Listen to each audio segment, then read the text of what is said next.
Hello बच्चों, welcome to score chemistry app. So दोस्तों, हम लोग की इलेक्ट्रोकेमिस्ट्री चैप्टर की जोर शोर से पढ़ाई चल रही है और उसमें हम लोग सबसे इंपॉर्टेंट पोर्शन इलेक्ट्रोलाइटिक कंडक्शन के बारे में दोस्तों हम लोग की पढ़ाई पिछले 2-3 लेक्चर से चल रही है। मैंने अब तक आपको इलेक्ट्रोलाइटिक कंडक्शन में कंडक्टेंस, कंडक्टिविटी और इफेक्ट ऑफ डाइल्यूशन के बारे में बताया है।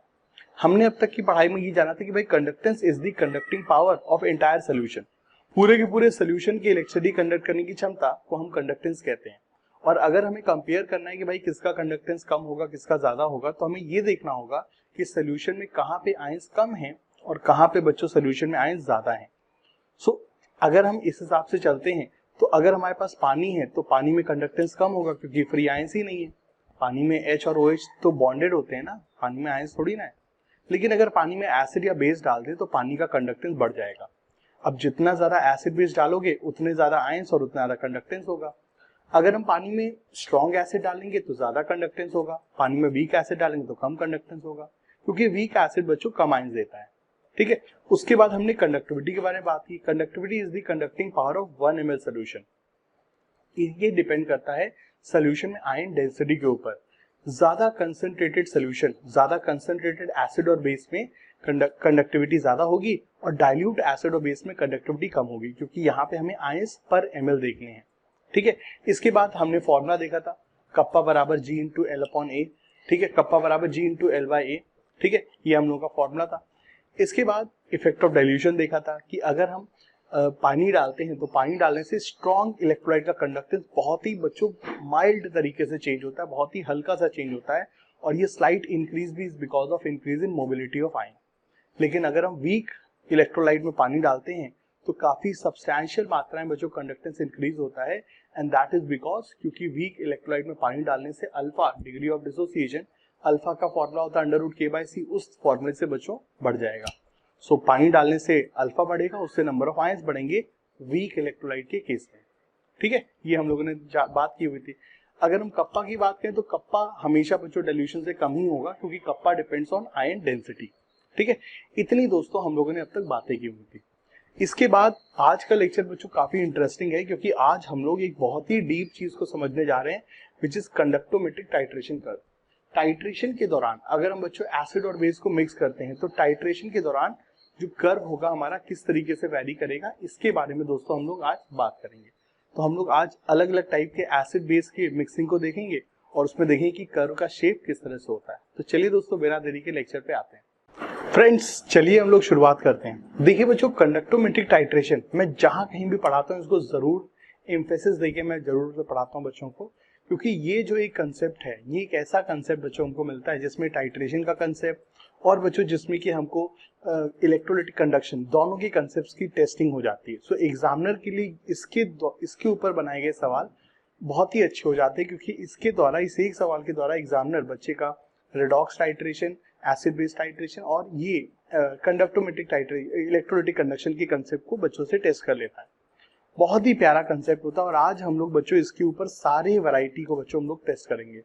ठीक है, तो सबसे पहले बच्चों हम लोग बात करें जब हम लोग स्ट्रॉन्ग एसिड के अंदर स्ट्रॉन्ग बेस को मिक्स करेंगे। सो अगर हम सोल्यूशन के स्ट्रॉन्ग एसिड में, अगर हम स्ट्रॉन्ग एसिड के सोल्यूशन में धीरे धीरे स्ट्रॉन्ग बेस को मिलाएंगे तो कंडक्टेंस का ग्राफ बच्चों किस तरीके से वेरी होगा उसके बारे में बात करते हैं।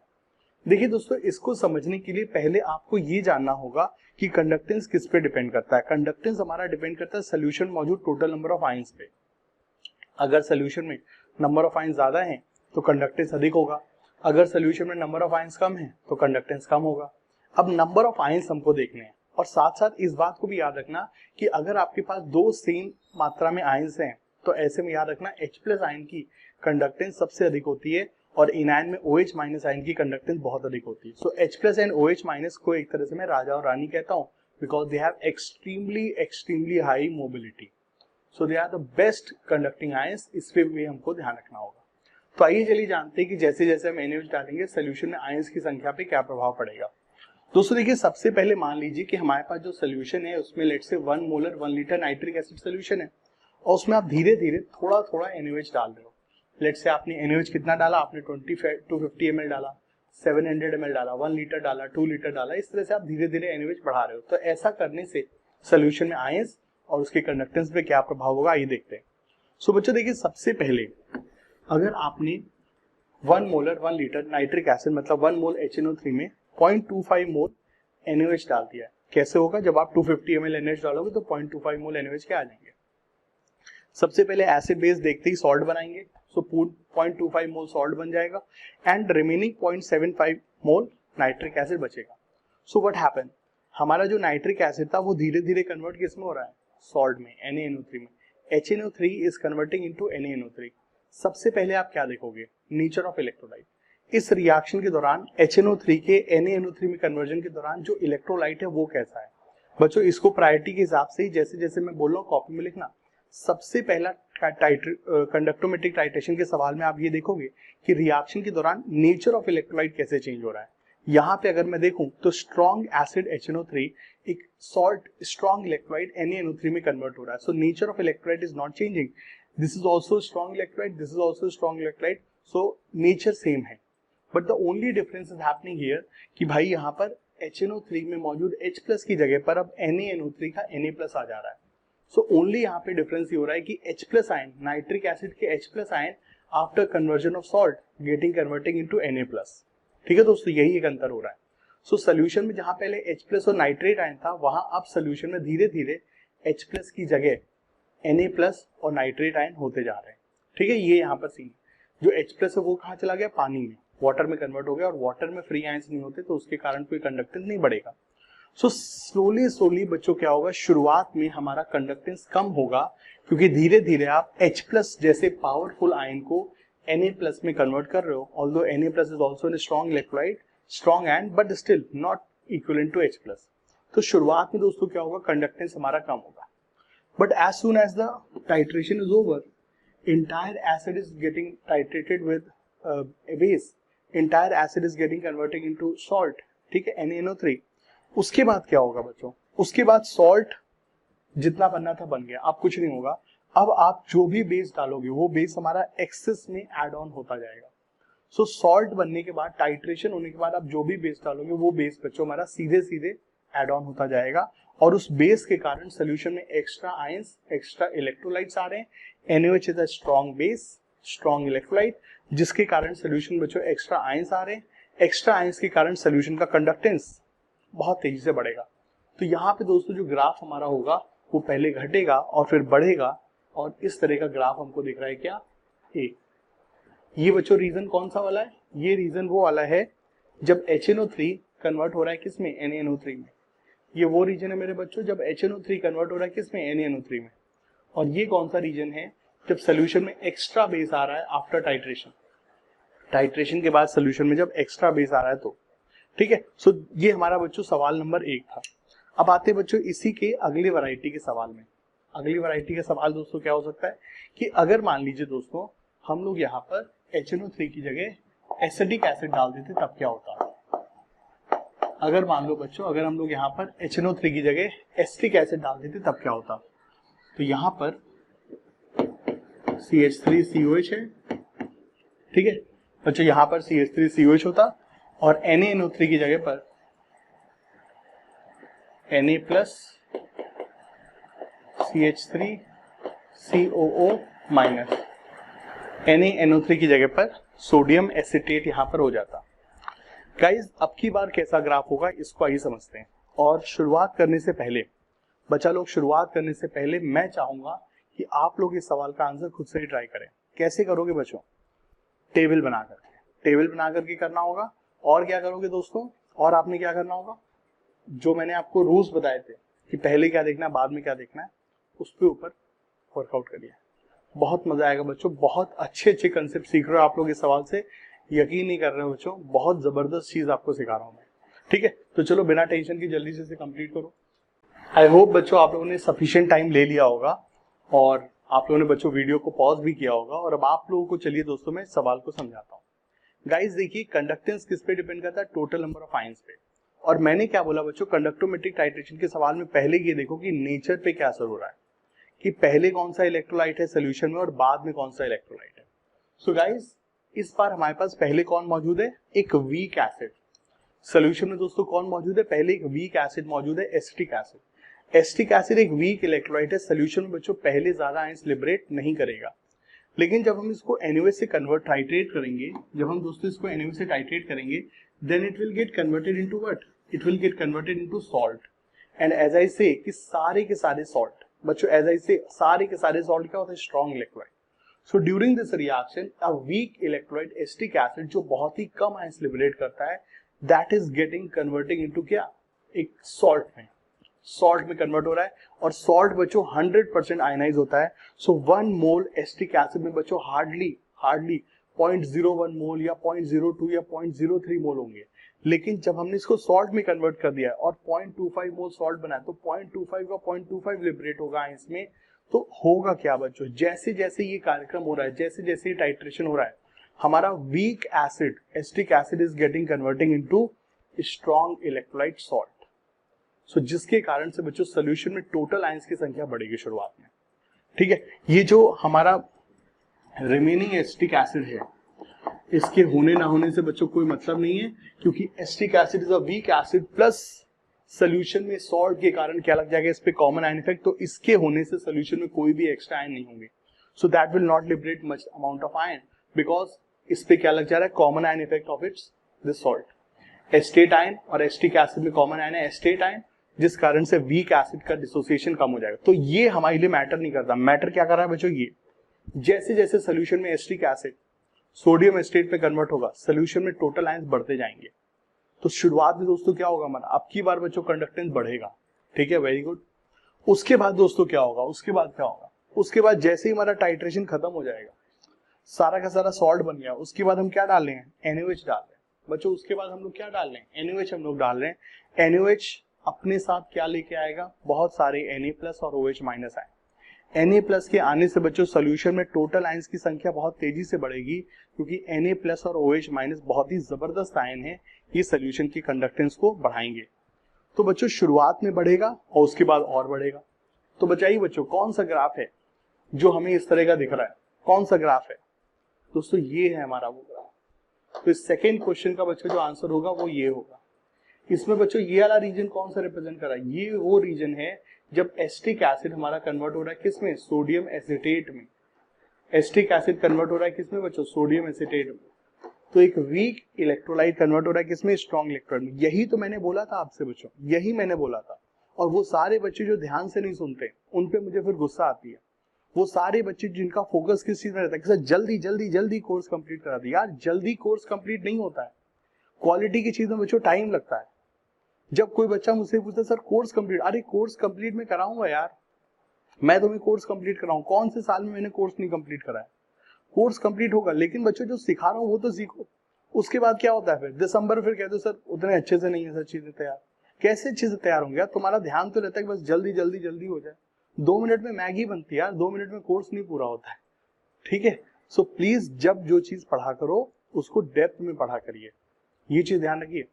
जब 12th में आ गए तो बोले सर 11th की चीज है, और जब 11th में पढ़ा तो क्या जल्दी कोर्स खत्म करिए, यही चीज तो होती है। तो जो बच्चों कोई लोग मुझसे पूछते हैं कि सर कौन बच्चे सेलेक्ट होते, कौन बच्चे नहीं सेलेक्ट होते। यार जो बच्चे सेलेक्ट होते हैं वो बहुत ही एकदम काम माइंड के होते हैं, वो डिस्टर्ब नहीं होते, वो कंफ्यूज नहीं होते, वो सीधे सीधे टीचर पे फेथ करते हैं। वो समझ रहे हैं कि सर पढ़ा रहे हैं, जो कर रहे हैं अच्छा ही कर रहे होंगे। पास का पूरा एक्सपीरियंस है। कभी भी बच्चों जो बच्चे सेलेक्ट होते हैं वो सब के सब बहुत ही काम, बहुत ही एकदम सुलझे हुए टाइप के होते हैं यार। वो इधर उधर की चीजें नहीं, आज इसको देख लिया, आज उसको लगा लिया, आज ये किताब मिल गई उसको नहीं। ऐसे तो फिर जिंदगी भर यही करते रहोगे यार, दल बदलते ही रहोगे यार चीजें। प्लीज फोकस रहकर के पढ़ाई करिए, फोकस रह के पढ़ाई करिए, डेप्थ के साथ पढ़ाई करिए। और जब जो चीज पढ़ रहे हैं उसमें 100% देकर के पढ़ाई करिए। क्या क्या मैं बोलता हूँ चीजें, पढ़ो, पढ़ते समय शॉर्ट नोट्स बनाओ, 10-15 अच्छे सवालों का पैकेज तैयार करो, सो दैट आप रिवीजन के दौरान उनको रिवाइज कर सको। बस ये सब चीजें करिए चीजें। ये नहीं कि सर कोर्स कंप्लीट हो जाए, ये हो जाए, वो हो जाए, ये सब ऑर्गेनिक कब होगी, इनऑर्गेनिक कब। हंसी आती है यार ऐसे बच्चों को देख, और हर साल का ऐसा रहता है। सो बच्चों को देख के पता चल जाता है यार किस बंदे की अप्रोच सही दिशा में जा रही, किस बंदे की अप्रोच गलत दिशा में जा रही। ठीक है, तो लेकिन हर किसी को पिन पॉइंट नहीं कर सकते ना कि तुम्हारी ये चीज गलत है। जनरल क्लास में बता सकता हूँ, लेकिन हर किसी बच्चे को पिन पॉइंट नहीं कर सकता। लेकिन बच्चों प्लीज बी काम, अपने ऊपर भरोसा रखो, अपनी पढ़ाई पे ध्यान दो, और दूसरे के बहकावे में मत आओ चीजें, ठीक है। चलिए, सो ये एक जनरल बात थी। सो डेप्थ के साथ पढ़ना होगा। तो ये है दोस्तों वो रीजन जब हमारा एक वीक एसिड कन्वर्ट हो रहा है किसमें, स्ट्रॉन्ग इलेक्ट्रोलाइट में। और ये वो रीजन है जब टाइट्रेशन खत्म होने के बाद हम सोल्यूशन में क्या डाल रहे हैं, NaOH। तो इस तरीके से दोस्तों यहाँ पर सीन होता है। बहुत मजेदार चीज थी। चलिए, मजा तो इसमें आएगा बच्चों, मजा तो इसमें आएगा। और मजा कब आएगा, जब हम लोग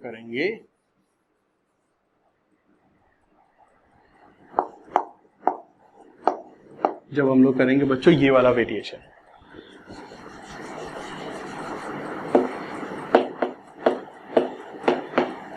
अब बच्चों बताइए अब इसमें कैसा ग्राफ बनेगा।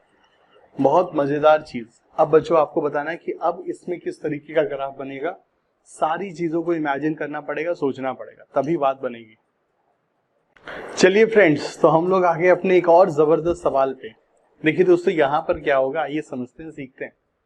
देखिए भाई, यहाँ पर ये हो रहा है कि हमारे पास नाइट्रिक एसिड है और उस नाइट्रिक एसिड में हम लोग अमोनियम हाइड्रोक्साइड डाल रहे हैं। अगेन आपको बच्चों पहले ये इस तरह का टेबल बनाना होगा, या फिर जब आप थोड़ा सा एक्सपर्ट हो जाएंगे, एक्सपीरियंस हो जाएंगे, तो इन चीजों को आप बहुत जल्दी जल्दी सीखने लगेंगे। बट बच्चों कोई भी बंदा इस तरह का सवाल पहली बार में सही नहीं कर सकता है। इस पे बच्चों बेफिक्र रहिए। अगर आपका गलत होता है बहुत अच्छी चीज है, लेकिन आपको इस कंसेप्ट को सीखना है। किसी भी बच्चे का बच्चों ये सवाल पहली बार में सही नहीं होता है, ठीक है। तो देखिए दोस्तों, यहाँ पर किस तरह से प्रोसीड करेंगे। बच्चों क्लास 11, 12 पास आउट सबको पढ़ाए हुए ना, तो एक्सपीरियंस है। गलत होता है एब्सोल्युटली नॉर्मल, लेकिन जो सिखा रहा हूं उसको सीखे, ठीक है। देखिए दोस्तों, इस बार क्या होगा, जब हम नाइट्रिक एसिड में अमोनियम हाइड्रोक्साइड डाल लें, अमोनियम हाइड्रोक्साइड वही अमोनिया का aqueous solution ammonium hydroxide, it's a weak base. बेटा ये है वीक बेस और ये हमारा स्ट्रॉन्ग एसिड। सो हमने स्ट्रॉन्ग एसिड के अंदर वीक बेस डाला है। बेटा स्ट्रॉन्ग एसिड के अंदर चाहे वीक बेस डालो या स्ट्रॉन्ग बेस डालो, टाइट्रेशन तो पूरी होगी, क्योंकि एसिड बेस्ड टाइट्रेशन होती है दुनिया की सबसे तेज रिएक्शन। एसिड बेस्ड टाइट्रेशन बच्चों दुनिया की सबसे तेज रिएक्शन होती है, इससे तेज कुछ नहीं होता है, ठीक है गाइस। तो देखिए सीन क्या होगा, जब हम लोग एसिड में बेस डालेंगे बच्चा लोग, जब हम लोग एसिड में बेस डालेंगे सॉल्ट बनेगा। धीरे धीरे क्या होगा, ये जो बेस है हमारा, ये एसिड को न्यूट्रलाइज करेगा और न्यूट्रलाइज करके क्या बनाएगा, अमोनियम नाइट्रेट। धीरे धीरे एसिड होगा कम और सॉल्ट बनेगा ज्यादा, सीधी सी चीज। जब हम लोग एसिड में बेस डालेंगे धीरे धीरे एसिड होगा कम, सॉल्ट बनेगा ज्यादा। तो इस रिएक्शन के दौरान पहले आपको ये इमेजिन करना है कि क्या हो रहा है, स्ट्रॉन्ग इलेक्ट्रोलाइट वीक में जा रहा है, वीक में जा रहा है, या स्ट्रॉन्ग में है, ये आपको देखना होगा। सो HNO3 which is a strong acid is getting converting into a salt is also a strong electrolyte। so strong electrolyte में कन्वर्ट हो रहा है, तो जिस कारण से सोल्यूशन में total number of ion same ही रहेंगे, लेकिन एक अंतर ये होगा कि पहले जहां पर था हमारे पास H+ और नाइट्रेट आयन, अब इस सॉल्ट में कौन से आयन होंगे, अमोनियम आयन और नाइट्रेट आयन। और हमें पता है कि सभी आयन्स में सबसे अच्छा आयन कौन होता है इलेक्ट्रिसिटी कंडक्ट करने में, H+। Free H+ ion, water वाला नहीं, वाटर में H+ होता ही नहीं, free H+ ion liberated from strong acid बहुत जबरदस्त इलेक्ट्रिसिटी कंडक्ट करता है। तो पहले नाइट्रिक एसिड में जबरदस्त आयन H+ और नाइट्रेट आयन मौजूद है, लेकिन जब वो सॉल्ट में कन्वर्ट हो गया अमोनिया से रिएक्शन के बाद, तो अमोनियम नाइट्रेट में कन्वर्ट हो गया, H+ तो पानी में कन्वर्ट हो गया न्यूट्रलाइज होकर के, तो H+ की जगह आ गया अमोनियम आयन, और अमोनियम आयन उतना अच्छा इलेक्ट्रिसिटी कंडक्ट नहीं करेगा जितना अच्छा H+ करता था। तो होगा क्या दोस्तों, स्ट्रॉन्ग इलेक्ट्रोलाइट में कन्वर्ट हो रहा है, लेकिन दोस्तों H+ की जगह अमोनियम आयन आ रहा है जो कि उतना अच्छा इलेक्ट्रिसिटी कंडक्ट नहीं करेगा। तो शुरुआत में कंडक्टेंस का कर्व हमारा नीचे जाएगा, बहुत अच्छी बात है। उसके बाद क्या होगा, as soon as the titration is over here, उसके बाद आप जो भी अमोनियम हाइड्रोक्साइड डालोगे बच्चों, वो अमोनियम हाइड्रोक्साइड एक्सेस में ऐड ऑन हो जाएगा, वो सोल्यूशन में एक्सेस में बच्चों कलेक्ट हो जाएगा, ठीक है। तो अब जो दोस्तों सोल्यूशन में हमने अमोनियम हाइड्रोक्साइड डाला है, ये सोल्यूशन में बच्चों एक्सेस बेस है, क्योंकि एसिड तो सारा न्यूट्रलाइज हो गया, ये एक्सेस बेस बच्चों सोल्यूशन में कलेक्ट होने लगेगा। अब ये जो अमोनियम हाइड्रोक्साइड जो एक्सेस में आ रहा है, ये कैसा इलेक्ट्रोलाइट होता है बच्चों, ये होता है वीक इलेक्ट्रोलाइट। अमोनियम हाइड्रोक्साइड जो है ये होता है वीक इलेक्ट्रोलाइट, और वीक इलेक्ट्रोलाइट ज्यादा आयंस नहीं देता है, पहली चीज तो ये। दूसरा, अमोनियम हाइड्रोक्साइड के साथ क्या मौजूद है, अमोनियम नाइट्रेट।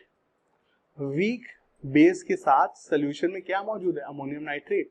और अमोनियम नाइट्रेट में कौन सा आयन है, ammonium ion, which is a common ion of weak electrolyte. Ammonium hydroxide का ही एक कॉमन आयन अमोनियम नाइट्रेट में मौजूद है।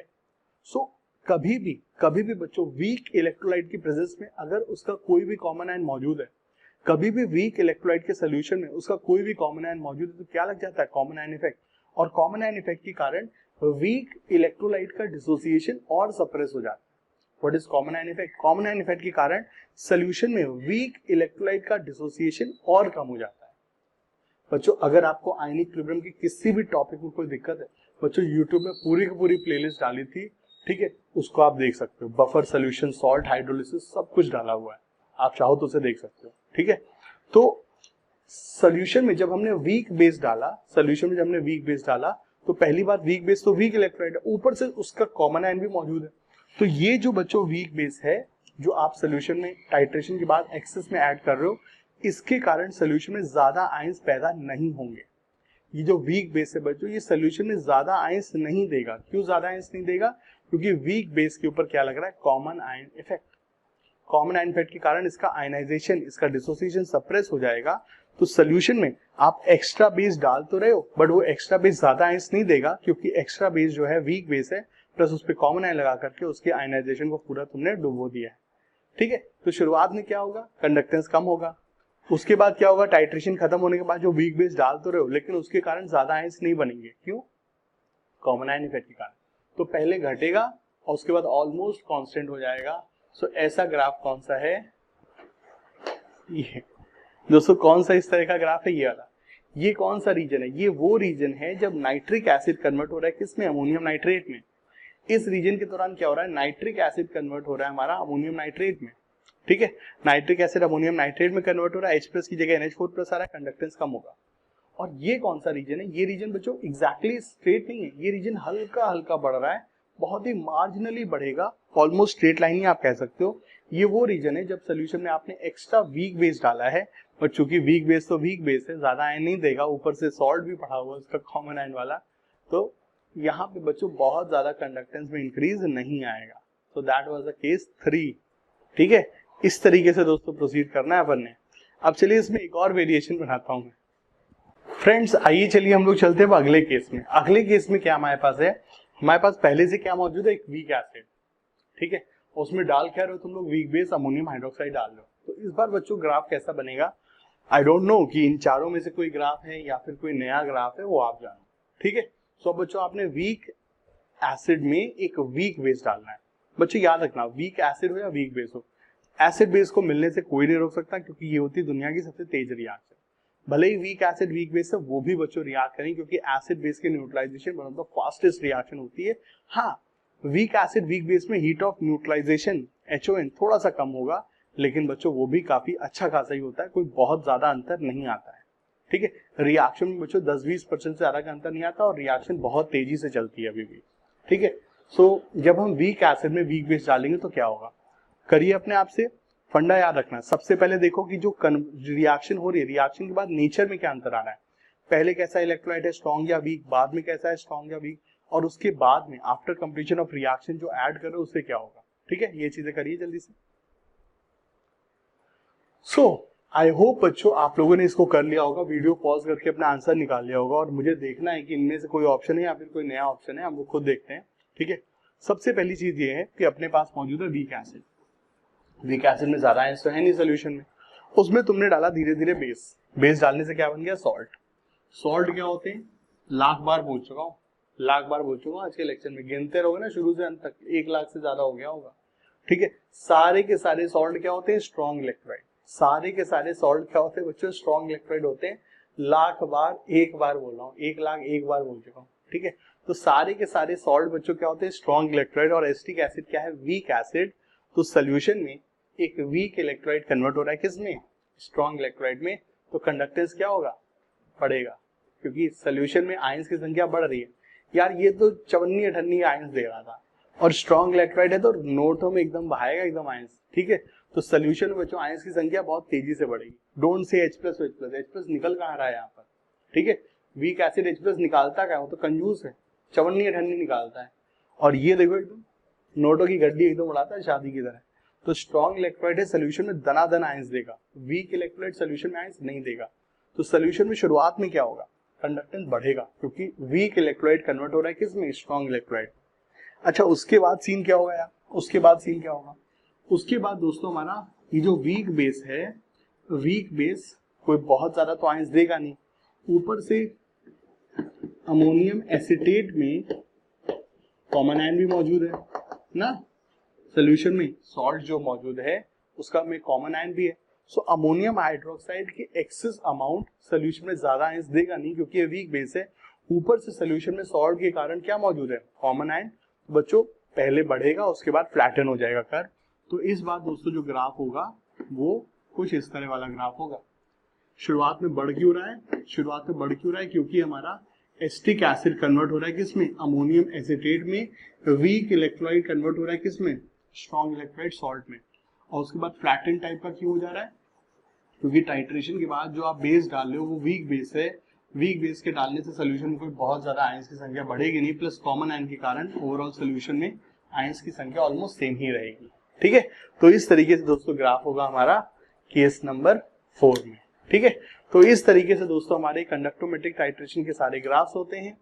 कंडक्टेंस, कप्पा, डाइल्यूशन इफेक्ट, ये सारी चीजें दोस्तों यहाँ पे ऑलमोस्ट काफी अच्छे से रिवाइज हो जाती है। ठीक है, सो ये सब चीजें थी, और मिलते हैं बच्चों बहुत जल्दी अगली क्लास में। ठीक है, जब हम लोग मोलर कंडक्टेंस और इक्विवेलेंट कंडक्टेंस के बारे में पढ़ाई करेंगे। Thank you very much video देखने के लिए, मिलते हैं बहुत जल्दी, बाय बाय, टेक केयर।